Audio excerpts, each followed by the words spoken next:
So I am not giving you a workout. I was just about to, but I decided to change my mind.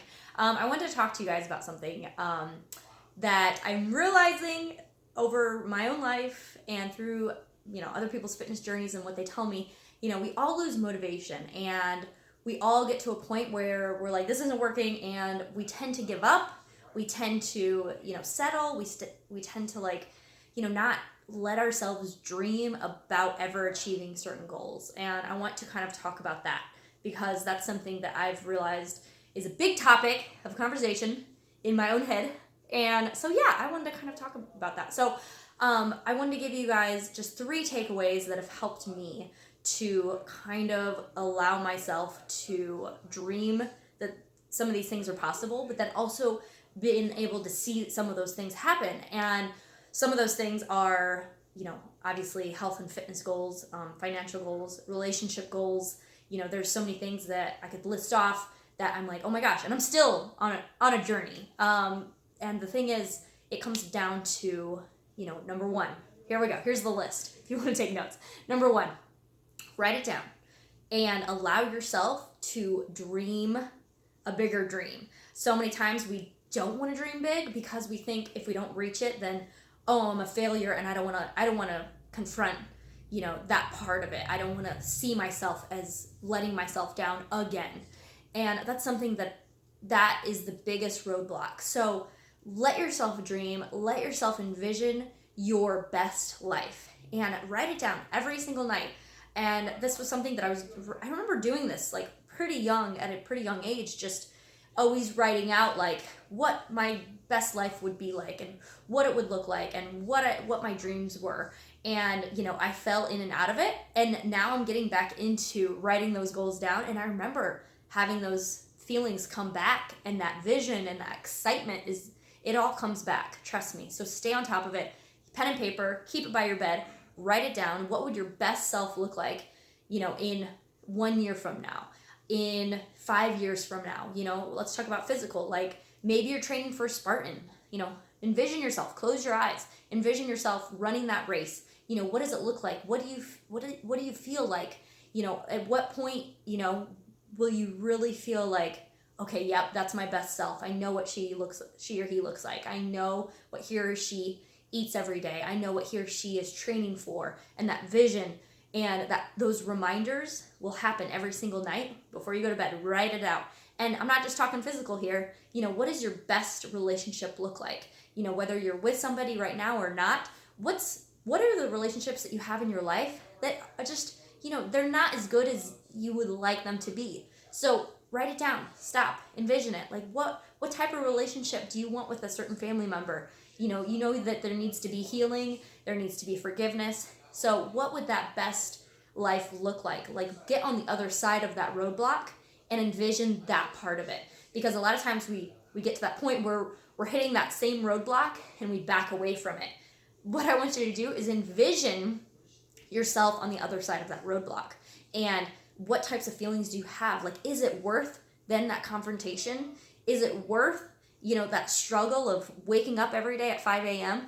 Is it worth, taking the time to make yourself, just want to feel good, want more for your life? Is it worth building your business and waking up a little bit earlier to work on those goals? Write it out every single day. So it's not my number 1 tip.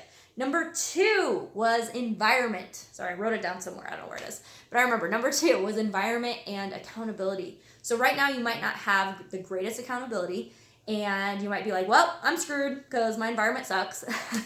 So let's not look at it that way. Let's look at, okay, I want to bring it back to relationships. Are you hanging out with people who constantly complain about their spouse or partner? And that's an answer only you can answer.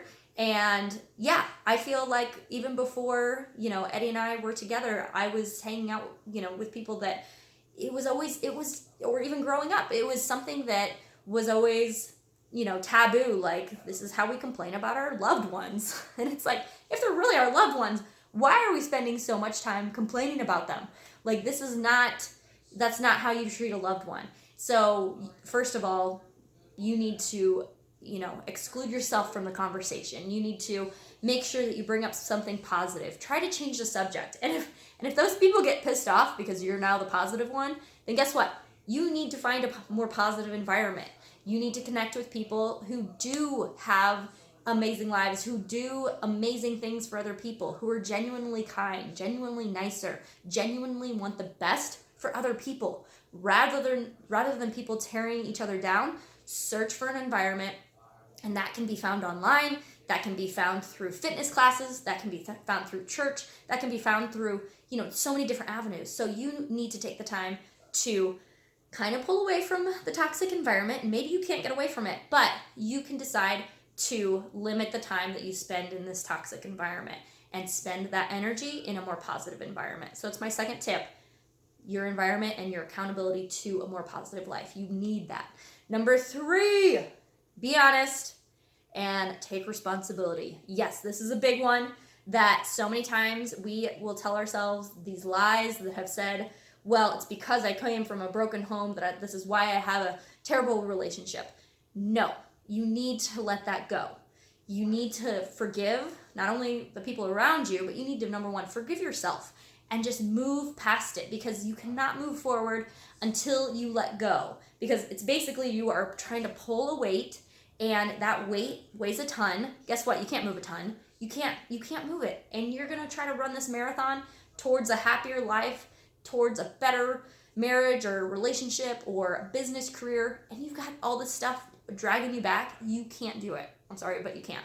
So you need to let it go. You need to take responsibility and forgive.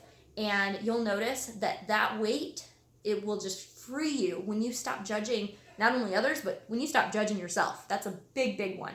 So take responsibility, be openly honest with yourself, and ask yourself, are you doing the very best that you can with what you've been given? And are you improving the skills that you need in order to achieve this goal or that goal or this goal?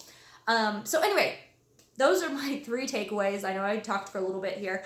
But yeah, it will change the rest of your life when you just really, commit to those 3 things, and you change the biggest thing, which is your mindset. Once your mindset has been changed, you can unlock so much potential. You will be so much happier in your relationships. You'll be so much happier with yourself, in your business, in your health and fitness goals, and in life. And if that's what you really want, then take the time, write it down, search out people doing it right, and take responsibility and ownership. No more victim mentality. Never say again, well, if this didn't happen to me, or this is why, I grew up in this, and, anything in the past should stay there. It's in the past. Let it go. Move on, because you're worth you're worth a best life.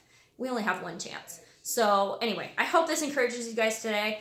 And if you need any help or encouragement, I'm here. I'm just a message away. I'm here to help support you in any way I can. And if these videos help, let me know. I would love to share more, because my whole life is not just fitness. I know you're probably like, isn't that all she does? I do work out quite a bit. But anyway, I hope this video encourages you to have a great day, a great month, great year, a great rest of your life, because you are freaking worth it. So anyway, hope you have a great day. Mwah! Love you. Talk to you later. Bye.